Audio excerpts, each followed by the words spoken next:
Every day humans are plagued by something that slowly ruins their brain before they even notice. This is video games. Hi, good morning. My name is Santiago Gonzalez. My name is Mauricio Perez. Emmanuel Suero. My name is Noah Cruz. And our question to this was, how do video games affect the human psyche? Our answer to this was, video games affect the human psyche in various negative ways, such as addiction, negative emotional well-being, loss of cognitive skills, and an increase in anxiety. The resolution to today's research question is adding more restrictions to people that limit the amount of time they play video games so they could restore several aspects of their lives. As you can see in this graph, the percentage you have of being affected by obesity can also relate to the hours you play games. As also shown in the graph, addicts who play video games for over 50 hours a week also have the highest chance to feed into their addiction and become obese. As illustrated in this graph, on average, normal people that play video games spend 6 hours and 20 minutes, while on the other hand, video games addicts spend 80 to 100 hours playing video games. These kids, they become depressive, losing cognitive skills. This slide involves a video on how the younger generation has been affected by,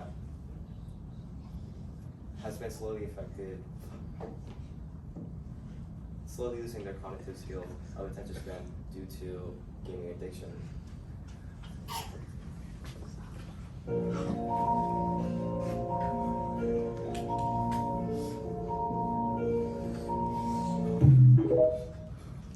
As shown in the video, it shows how kids in recent times have become more and more addicted to playing video games, which is also shortening their attention span.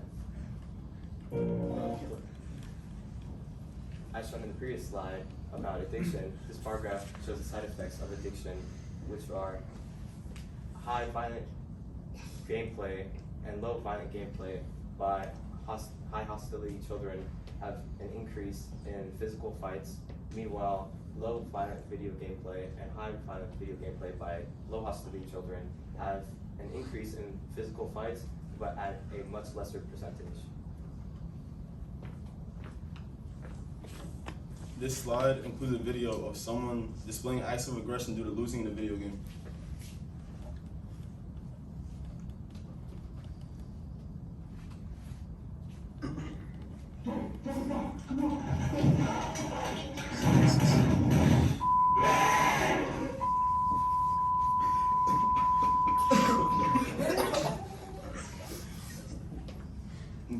This video demonstrates how video games can cause humans to exhibit feelings of anger and start lashing out just because they lost. This slide includes pie charts that show statistics of gamers' loneliness, depression, and anxiety during COVID-19.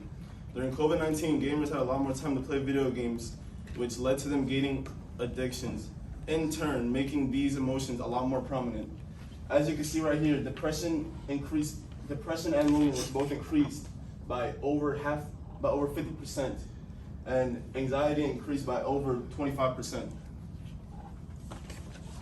As stated by the previous slide, teens can be affected by anxiety and many other emotions.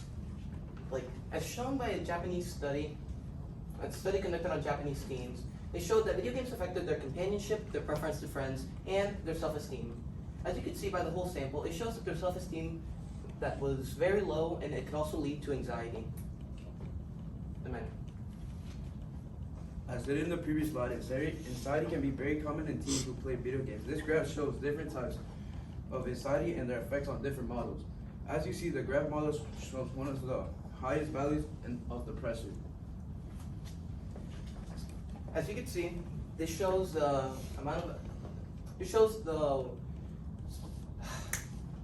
these feelings of anxiety can be caused by many reasons, but there are two big ones: the weekly hours of play and the social compensation. This graph shows two time periods: the COVID time period and the pre-COVID time period. The COVID time period shows a higher time playing games a week, but a lower social compensation. Meanwhile, the pre-COVID time period shows a higher social compensation, meanwhile a lower hour playing games a week. To restate the resolution to today's research question, adding more restrictions to people that limit the amount of time they play video games so they can restore several aspects of their lives. the impact of this resolution is while video games might seem fun, they also have shown to negatively affect people psychologically in aspects such as emotional well-being, loss of cognitive skills, and addiction. Any questions?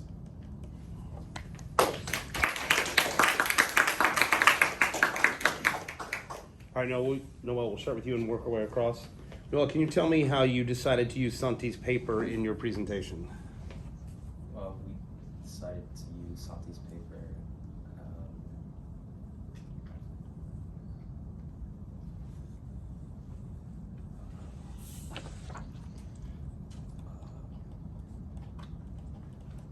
To further implicate our thoughts on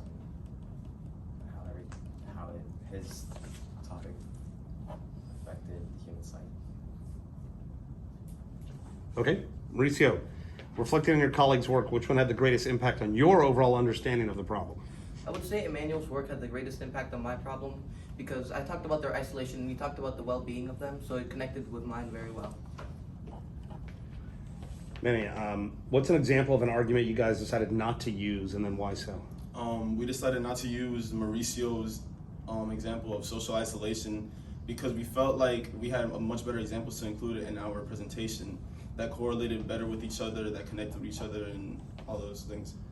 All right, and Santi, if you had a fifth person in your group, what could they have brought to the presentation that would have helped? Futuristic, like how can it lead on to like later on in life? What are gonna be some changes that are gonna happen to make addiction, like make players, like video game players not be as addicted as they are right now? Okay, guys are done.